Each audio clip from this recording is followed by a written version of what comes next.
Fala aí, galera do Ranking. Tema de hoje, o preço da carne, que é um assunto que tem surgido bastante aí na mídia, com esse aumento muito drástico que a gente viu no preço da carne aqui no Brasil. Então vamos falar um pouco hoje sobre as causas desse aumento, o que o governo pode fazer, o que o governo não deveria fazer de jeito nenhum e como que o preço da carne está inserido nas questões macroeconômicas. Para quem tem interesse em macroeconomia, a gente espera que seja um vídeo interessante. Muito bem, a carne, assim como outros produtos como o trigo, petróleo, aço de modo geral, minérios, são commodities, são produtos que são negociados no mercado mundial com preços mundiais em dólar e esses preços sobem e descem de acordo com o mercado. É mais ou menos igual à lei da gravidade. Se você pega um copo e larga, esse copo vai cair, ele não vai sair flutuando.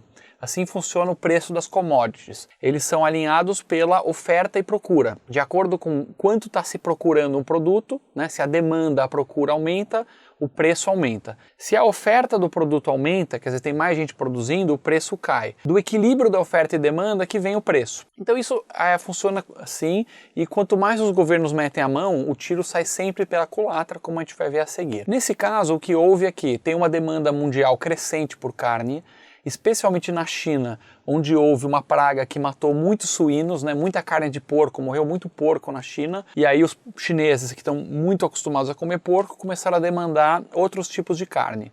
Isso aumentou a demanda mundial de carne e o preço internacional subiu.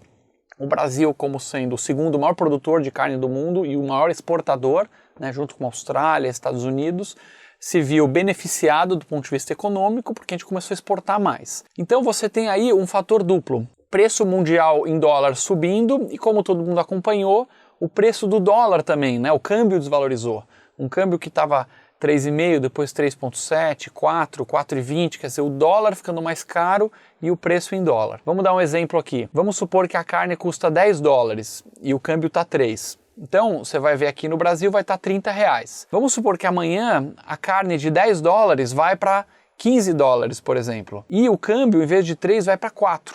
Então o que acontece agora? Aquela carne que era 30 reais virou 15 vezes 4, virou 60 reais. Então você percebe um aumento muito maior. Isso, claro, causa um sofrimento aqui no consumo no Brasil. As pessoas reclamam, as pessoas ficam incomodadas, mas são fatores econômicos, não é um governo metendo a mão. E muita gente acaba pedindo justamente isso, né? Que é uma intervenção do governo, falando assim: o governo tinha que controlar e proibir a exportação. O governo tinha que tabelar preço. Isso são medidas populistas que já foram feitas no passado, no Brasil, sempre com consequências desastrosas, né? Quem lembra aí, fiscal do Sarney, congelamento e tal, e são as medidas que são tomadas em países populistas como Argentina e Venezuela, com consequências desastrosas também. Agora, por que isso é uma cagada? No momento em que o governo começa a intervir na economia, proibido exportar, tabelamento de preço, você está deprimindo a oferta. Você está falando para os produtores o seguinte, cuidado aí, se você quiser investir e produzir mais, você vai ser punido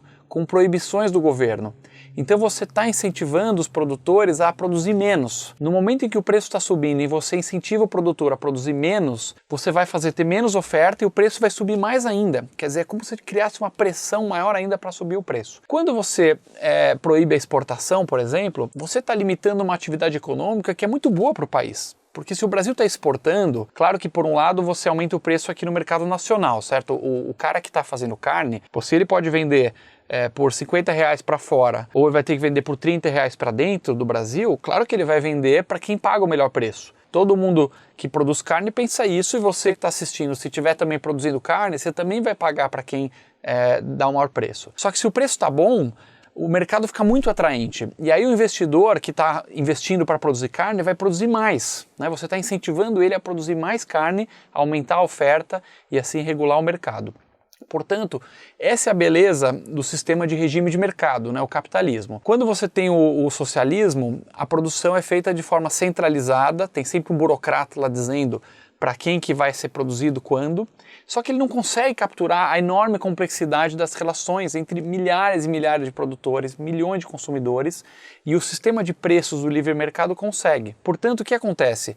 Subiu o preço da carne mundial, os produtores se animam, pô, tá bom pra cacete fazer carne, então começa a produzir mais, aumentar a pastagem, botar mais boi no pasto para engordar, produz mais carne, o preço mundial começa a voltar, o sistema se equilibra. E um outro fator também, que é a exportação impactando no câmbio, porque a gente mencionou aqui no começo do vídeo que você teve dois fenômenos juntos, carne em dólar aumentou, e o câmbio brasileiro desvalorizou. No momento que a galera começa a exportar mais, e aí não só carne, né? Pode ser qualquer produto que a gente exporta. Mas no momento que você exporta mais, o câmbio começa a valorizar. Por que isso? Imagina, por exemplo, o seu Zé, que ele é produtor de boi. Então ele, pô, tá bom para exportar, né? Então ele começou a pegar todo o boi dele e começou a mandar para a China. Mandou tudo para a China.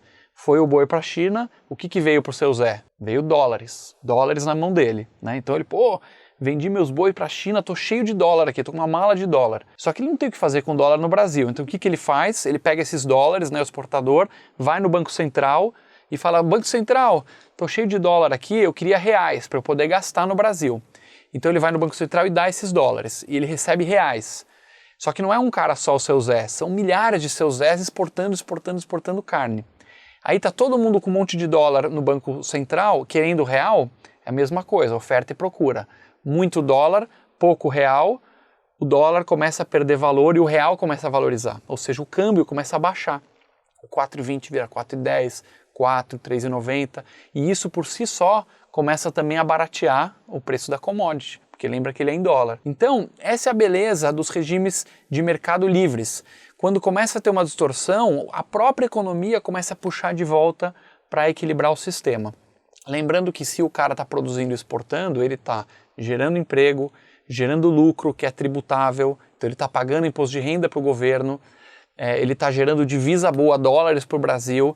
Então essa galera que fala que tem que proibir exportação para abastecer o mercado, está indo na contramão da lógica econômica, né? E vai acabar afastando o investimento, reduzindo a produção e piorando ainda mais o cenário. O que o governo pode fazer sim para melhorar a situação da carne, agora que está exportando mais, que tem mais lucro, que tem mais imposto, é o quê? Baixar a tributação sobre a carne nacional. Porque quando você exporta, você paga zero no faturamento. Não tem imposto no faturamento na exportação, é imposto na venda, né? Zero. E quando você vende no mercado local, aí o imposto é mais de 20%. Então, quer dizer, por isso também é um motivo por que as pessoas vendem menos no mercado local. Se ele tiver uma opção, ele vai mandar para fora. O governo pode baixar o imposto local, por exemplo, baixar o PIS/COFINS, só aí já seria 10% de economia no preço da carne e fazer com que fique mais atraente de uma forma natural, uma forma de mercado, fica mais atraente abastecer o mercado local. Se você gostou desse vídeo, siga o Ranking dos Políticos nas redes sociais.